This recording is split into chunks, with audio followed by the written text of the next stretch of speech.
Hello guys, welcome to NEET Preparation Tamil. இன்னைக்கு நம்ம வந்து atomic number and mass number பத்தி படிக்கலாம். Atomic number, mass number. சரிங்களா? So இப்போ இந்த atomic number னா என்ன, mass number னா என்ன? First வந்து the presence of what positive charge in the nucleus is due to the protons in the nucleus. எல்லாருக்குமே தெரியும்ல, இப்போ ஒரு ஆட்டம் இருக்குன்னா நியூக்ளியஸ்க்குள்ள பாசிட்டிவ் சார்ஜ் இருக்குன்னா அது காரணம் வந்து புரோட்டான்ஸ் தான். கரெக்டா? So as established earlier, the charge on proton is equal but opposite to that of the electron. So proton oda charge வந்து it is equal to electron, but ana electron negative, proton positive அப்படிங்கறதுனால it is opposite to that of the electron. The number of proton present in the nucleus is equal to the atomic number. So proton எவ்வளவு இருக்கு, number of proton தான் atomic number. சரிங்களா? So number of proton is equals to atomic number. இந்த விஷயத்தை மட்டும் நீங்க ஞாபகம் வச்சுக்கோங்க. Number of proton is equals to atomic number. இதை நீங்க நோட் பண்ணிக்கோங்க. அடுத்தது number of proton is atomic number. Atomic number நம்ம எப்படி ரெப்ரசன்ட் பண்ணலாம்?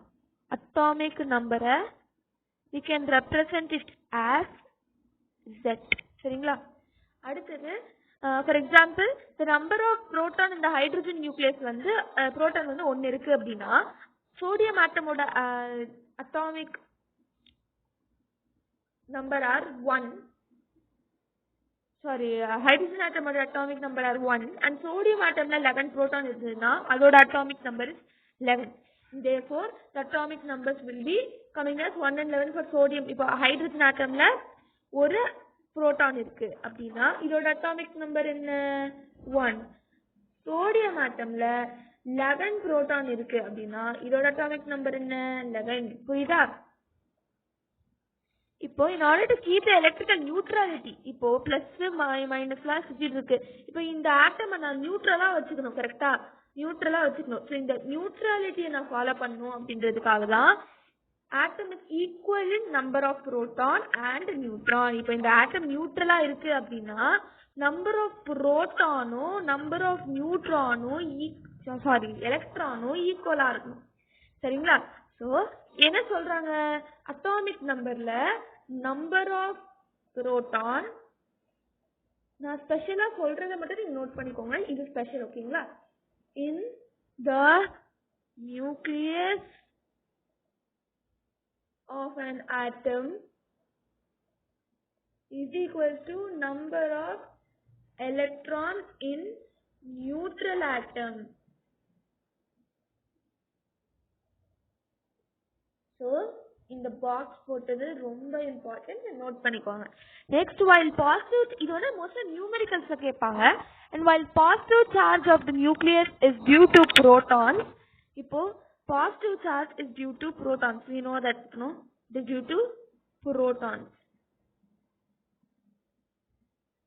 The mass of the nucleus is due to protons and neutrons. As discussed earlier, protons and neutrons present in the nucleus are collectively known as nucleons. So mass அப்படினா massனா proton and neutron இது ரெண்டுமே சேர்ந்தது தான் mass. இந்த proton and neutron together is known as nucleons. இதுவும் ரொம்ப ரொம்ப ரொம்ப important.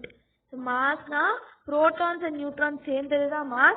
protons and neutrons சேர்ந்தது அந்த ஸ்ட்ரக்சர் இப்படி இருக்குன்னா, நியூக்ளியஸ் இப்படி இருக்குன்னா இதுக்குள்ள protons இருக்கும், neutrons இருக்கும். இது இந்த ஸ்ட்ரக்சரை நியூக்ளியான்ஸ் சொல்லுவாங்க. இந்த ரெண்டுமே சேர்ந்தது நியூக்ளியான். இதோட வெயிட் தான் இந்த ஹோல் ஆட்டமோட மாஸே. சரிங்களா? ஸோ அதனால தான் இதோட மாஸ் வந்து it is proton plus neutron. புரியுதா? இப்போ அடுத்தது டோட்டல் நம்பர் ஆஃப் நியூக்ளியான்ஸ, அதாவது மாஸை வந்து mass number is equals to number of nucleons. So mass நம்பரை எப்படி நம்ம வந்து ரெப்ரசென்ட் பண்ணலாம் அப்படின்னா A. So mass number is equals to number of proton plus neutrons which is nucleons. புரியுதா? இதுவும் இம்பார்ட்டன்ட். இந்த 3 பாக்ஸஸ் நான் இந்த கிளாஸ் ஆரம்பிச்சதுல இருந்து கொடுத்தல, இது மட்டும் படிச்சாலே you can learn about the atomic number and mass number. அடுத்தது நம்ம ஐசோபார் அண்ட் ஐசோடோப்ல சந்திக்கலாம். அது வரைக்கும் பை பை.